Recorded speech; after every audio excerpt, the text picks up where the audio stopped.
I'm Sean Hadley with the Metropolitan St. Louis Sewer District, your wastewater and stormwater provider for the city of St. Louis and most of St. Louis County. I'm here on Laurel Bluffs Drive in Hazelwood, where residents have seen more than 20 feet of common ground erode over the last decade. Larry Bain and Bill Ellis were two of the first residents to move into the subdivision and have been working to save their land behind their homes.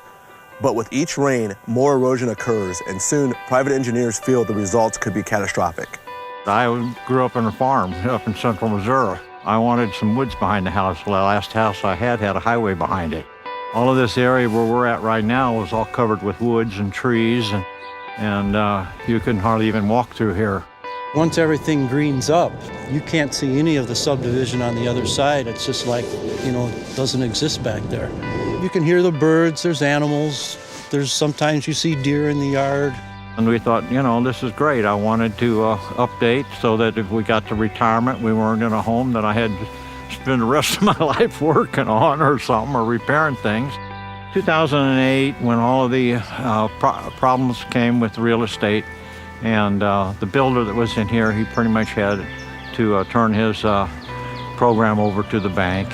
The lots at that time were still bare. A lot of the erosion on the other lots really started feeding back into here.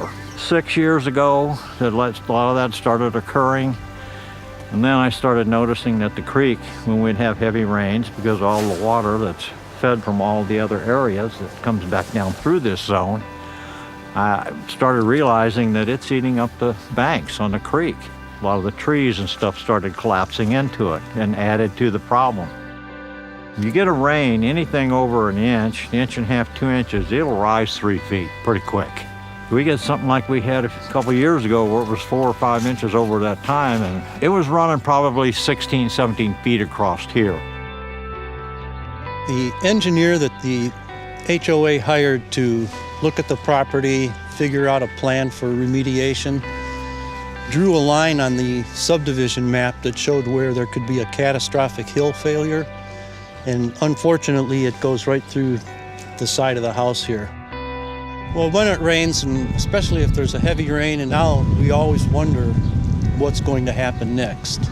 The estimated cost of the whole project is somewhere in the range of $1 million. The new homeowners are like, you got to be kidding me. I don't have a house on the creek.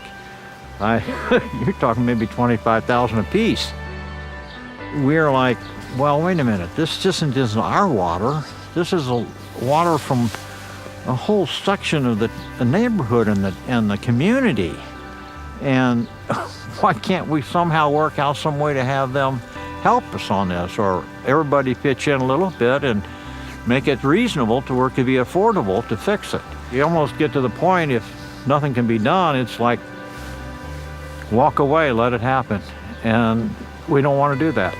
There are hundreds of customers throughout our service area, like Mr. Bain and Mr. Ellis, who are dealing with flooding and erosion issues.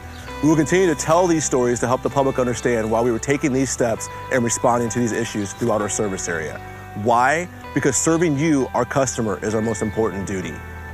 To see more of these stories, please go to our website, stlmsd.com.